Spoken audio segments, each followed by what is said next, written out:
What's going on, YouTube? Eddie Silva here. Just want to give a special shout out to Professor Lorena Brown. Thank you. This video is for you. So let's get right into it. Home and school connections for English language learners. Now, English language learners come from various backgrounds, cultures, and languages which directly impact the way they learn and socialize with others in the community.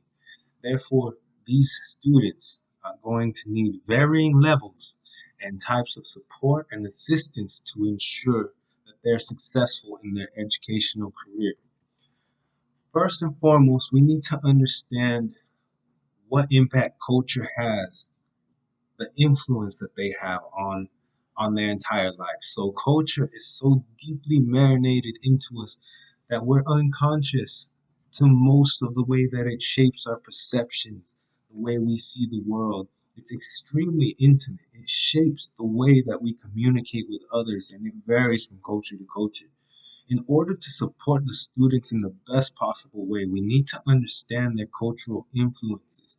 And likely the most significant cultural influence these students have is their families, the culture of their household. And this influence is something that we're going to have to be connected to. And so it's for this reason that it's very important to build and strengthen the relationships with these students' families to continuously grow in our understanding, in our empathy and collaboration. But more on that in a little bit. Okay, cultural competence. What is that? You guys have probably heard about it, but it's worth mentioning right now. Cultural competence is the acceptance and the value of diversity in all people. It's the ability to respond effectively to cultural differences by making adaptations to the delivery of our services, of our support, and as well as fostering this skill amongst our students because they too are growing in a society that is increasing in diversity. Now, how can we meet the social emotional needs of our ELLs in teaching, and why is it important?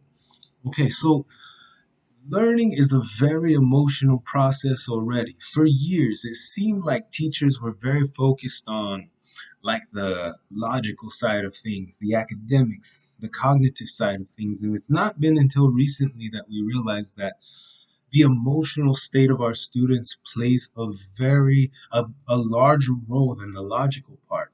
So it's already a very emotional process, but ELLs have additional emotional variables connected to them.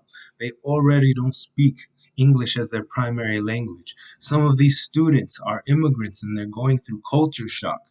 Therefore, it's necessary to empathize with these students and make sure that they're receiving the support and the services available to them to help them navigate their emotions. Before we can even begin to tap into their assets as learners, their emotions need to be validated and navigated. It's only when these students feel understood that they can be receptive to our guidance and our support. Now, on the flip side, when students don't feel that their emotions are validated or understood, then these very same emotions serve as a hindrance to their learning, and that will directly impact their academic performance. Now, what are some strategies for family and community engagement? Well, we already know how deeply culture uh, influences the way we see the world. And culture shapes how we perceive our family, our role in the classroom, and our role in society. Therefore, this is going to significantly influence the way students and families engage with their education.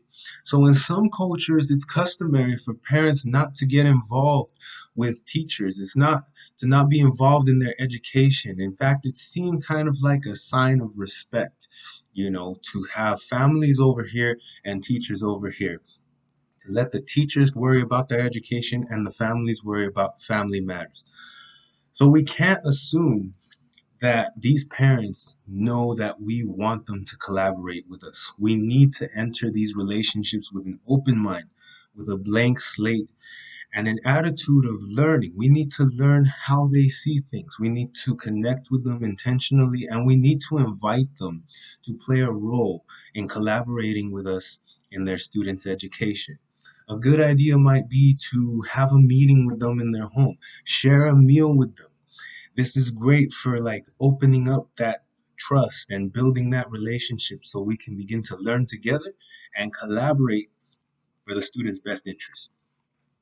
Of course, some basic things include getting their contact information, keeping it updated, knowing how they can contact you, and find out how they prefer to communicate. Some people like phone calls, texts, social media, emails, and last, find out what times are best for them to communicate and vice versa.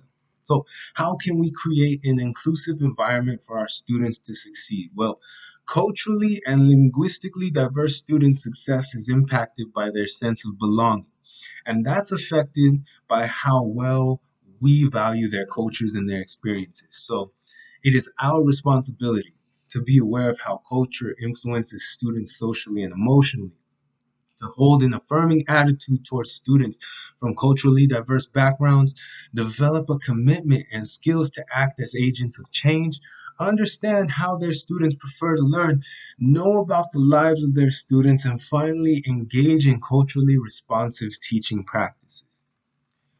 How do family and community practices influence language learning?